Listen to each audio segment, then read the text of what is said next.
Saudi Arabia is to host talks on Tuesday between the United States and Ukraine in a new diplomatic push after an argument erupted during President Volodymyr Zelensky's February 28 visit to the White House. Associated Press journalist Jon Gambrell in Dubai explains the importance of the Ukraine-U.S. talks taking place in Saudi Arabia. The oil-rich kingdom may seem like an unusual venue for talks aimed at smoothing over relations after the blowup. But Saudi Arabia under its assertive Crown Prince Mohammed bin Salman has been positioning itself as an ideal location for possible peace negotiations between Kiev and Moscow and even the first face-to-face talks between Russian President Vladimir Putin and U.S. President Donald Trump. U.S. and Ukrainian officials will meet after the Oval Office meeting between Zelensky, Trump and U.S. Vice President JD Vance descended into an extraordinary 10-minute argument before journalists. Trump at one point admonished Zelensky by angrily saying, "You're gambling with World War III, and what you're doing is very disrespectful to the country." Zelensky ended up leaving the White House without signing a deal that included granting the U.S. access to Ukraine's rare earth minerals.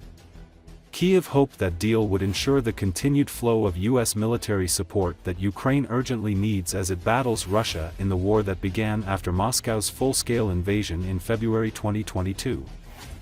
Zelensky plans to visit Saudi Arabia on Monday ahead of the talks.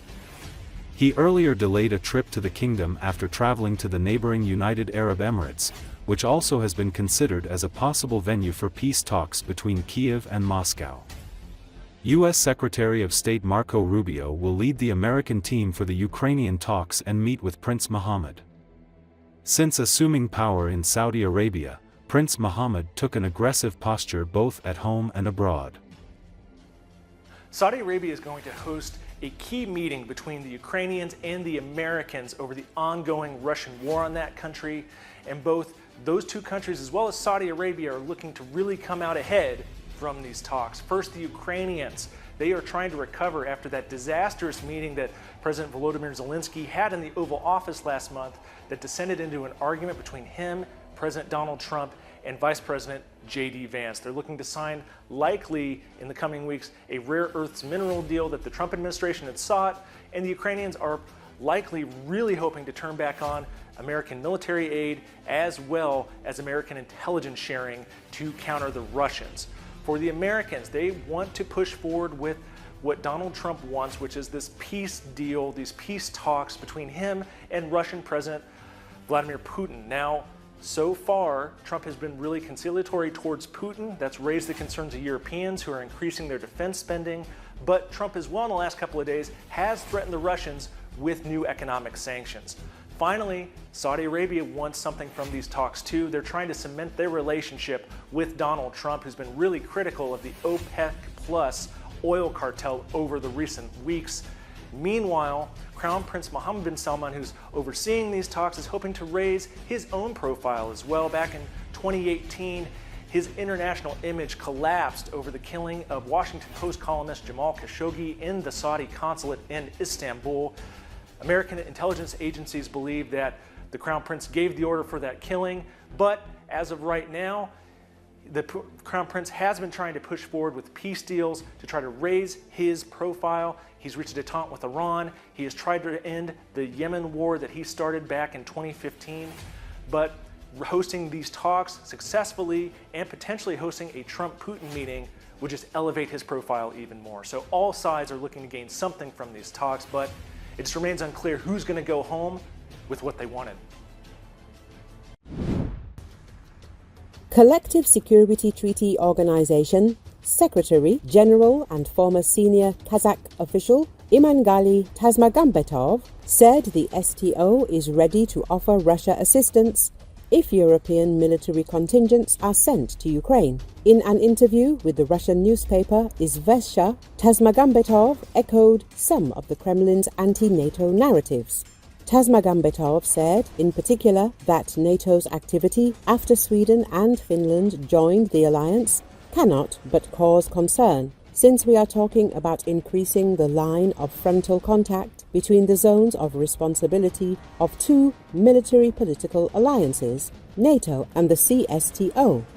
Answering a question about proposals being considered in Europe to send troops to Ukraine, Tasmagambetov stated that this is not the first time such initiatives have been discussed. These contingents are still not officially present there. The reason is that this could create a dangerous situation on a regional scale. In addition, the population of European countries, tired of the growing negative phenomena in the economy and social sphere, is unlikely to approve of such a decision by their governments. After all, this will be an additional burden on the shoulders of society.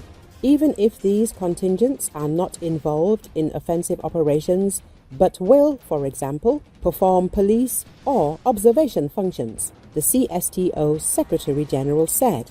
If such risks arise, the CSTO will be ready to offer various options for assistance within the framework provided for in the organization's statutory documents and, of course, approved by all member states, he added, without explaining what specific options might be put forward. Talk of sending troops to Ukraine has intensified in Europe in recent weeks. European leaders have acknowledged that the United States has changed its position on the war in Ukraine since the Donald Trump administration came to power. On March the 5th, French President Emmanuel Macron stressed that the war should not end with Ukraine's capitulation and that peace should not be made at any cost. Peace, he said, must be lasting and guaranteed. In this regard, Macron did not rule out the deployment of European army contingents in Ukraine after peace agreements are reached as guarantors. The French president stressed that Russia poses a danger not only to Ukraine, but also to EU countries, pointing out that it continues to strengthen its army and may not stop in Ukraine. He noted Russia's interference in elections in various countries, sabotage and cyber attacks as examples of how Russian aggression knows no bounds. Moscow sees no room for compromise on the issue of the potential deployment of a European peacekeeping contingent on Ukrainian territory. Such a step would mean direct official involvement in the conflict with Russia.